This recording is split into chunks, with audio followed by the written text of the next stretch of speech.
May mga gusto lang po akong i-clarify doon sa mga interviews at mga sagot ng nanay ko po sa mga interviews niya po.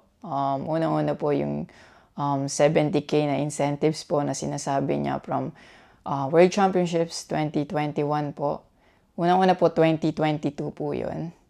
At hindi lang po 70K yung na-receive ko po doon. Alam ko 6 digits po yun. Dahil dalawa po yung nakuha kong medalya. After nun, mga bandang December, umuwi ako sa Pilipinas. Nakikita kami ng mama ko. At hindi niya sa akin sinasabi na na-receive niya na pala yung incentives ko from World Championships. Hindi ko pa po malalaman na na-receive niya na po yung incentives ko kung hindi ko pa po hinanap. Never ko na po na-receive yung incentives ko po na yon. At never ko na rin naman po na hiningi yun sa kanila. Binigay ko na at wala na po yun sa akin. Ang sa akin lang naman, gusto ko malaman kung saan napunta yung incentives ko po na yun. Yung principle po kasi dito wala po sa liit o laki ng amount po na incentives po na ginalaw niya. Kundi po sa pagtago at paggalaw niya nang wala ko pong consent, yung pinapoint ko po sa kanya. At yung about sa red flag daw po si Chloe na sinabi ng mama ko, hinusgahan niya po agad si Chloe sa pananamit at sa pag-akto po niya. Magkaiba po ng kinalakihan. Unang-una, lumaki si Chloe sa Australia at ayun yung nakagisnay niyang culture. At ibang-iba po talaga sa Pilipinas kung paano tayo gumalaw, magsalita o manamit po. At yung about po sa yung mauubos po yung anak ko, nasabi po ng mama ko. Unang-una po si Chloe po may sarili po siyang income. Lahat po ng nakikita niyong gamit o yung pag-travel niya kung saan-saan po. Galing po yun sa pinagpaguran niya po. At bakit naman po ako mauubos? Gaya nga po ng sinabi ko, si Chloe po may sarili po siyang income. And lahat po ng bank account ko po nasa mama ko po. At may mga instances po talaga na si Chloe po yung sumasagot sa akin that time po. Bukod sa incentives po, nasa kanya din kasi yung bank account ko sa monthly allowances sa pag-gymnastics ko. And nung nakuha ko na yung bank account ko po na yun, doon ko po nalaman na inuubos niya po yung laman nun. And nasa akin po yung mga bank statement ng withdrawal po na ginagawa niya po. Sabi niya pa nagsimula daw yung hindi namin pagkakaintindihan dahil kay Chloe daw po. Opo, totoo po yun. Dahil ever since unang-una pa lang, ayaw niya na kay Chloe kahit hindi niya pa po nakikita or nakikilala in person.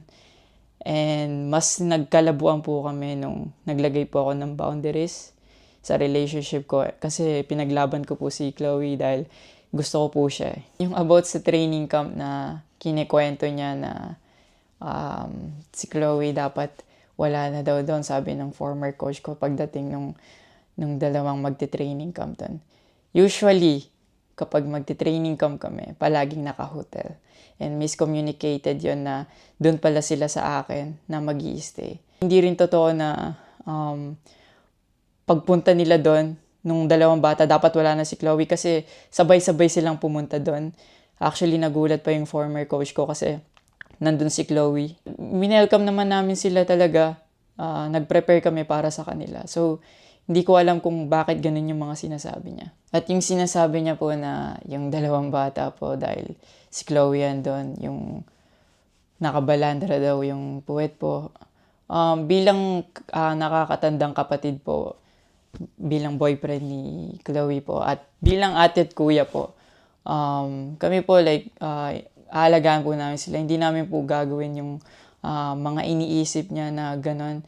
Ang dumi niya mag-isip at hindi appropriate yon para sa akin at disrespectful yon actually sa akin and kay Chloe po. And yung sinasabi niya na so dapat wala daw pong outsider or guest po doon sa apartment ko po. Di din po yung totoo kasi wala naman pong naka-indicate or nakalagay sa contract na bawal yung guest or outsider sa loob po ng apartment po. And actually, invited po si Chloe ng former coach ko from Japan nung SEA Games pa lang po sa Vietnam. So, sinabihan kami na invite mo na lang si Chloe sa Japan and doon kayo mag-hangout. Sabi niya pa na feeling niya daw nilalayo ako ni Chloe sa kanila. Unang-una po yun, months before nun, kasi uuwi ako parang 3 days yun.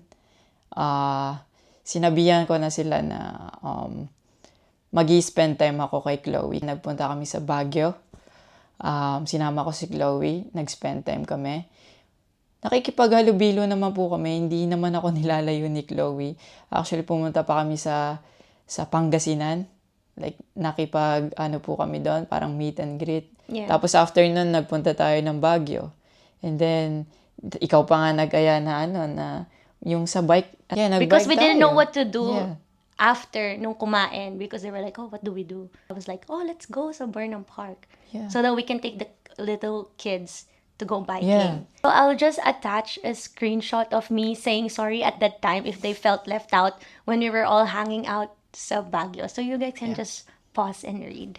Actually, nagkita po yung mama ko and yung family ni Chloe twice po. And then, yun, nag-usap po sila. And the last resort, my family made a group chat Yeah. na kasama everybody involved because my family wanted to address kung ano yung issues ni mom mo towards me. Yeah, kasi marami na siyang pinapost. Yeah, madami na siyang pinapost. And even though my family knew na madami na siyang pinapost, my family still welcomed them, treated them with respect and with no judgment, na pinaringgan nila yung side ng mom mo, what she had to say about me and our relationship. And then, after the group chat, she left, Yeah. your mom left, and wala siyang narinig anything from my family. May recent interview po kayo na kinakongratulate niyo po ako. Kung genuine po talaga kayo, maraming salamat po. Ina-acknowledge ko po yung pagka-congratulate niyo sa akin. Pero nagpa-flashback pa rin po talaga yung masasakit yung sinabi sa akin at yung mga hindi nyo pag-wish well sa akin. Like, tumatatak po yan sa akin talaga. Ang message ko po sa inyo na mag-heal kayo, mag-move on, at napatawad ko na kayo long time ago po. Pinagpe-pray ko na maging safe kayo palagi at nasa maayos kayong kalagayan dyan lahat. Tigilan na po natin to at i-celebrate na lang po natin yung mga ginawa po ng paghihirap, pagsasakripisyo ng bawat atletang Pilipino dito sa Olympics.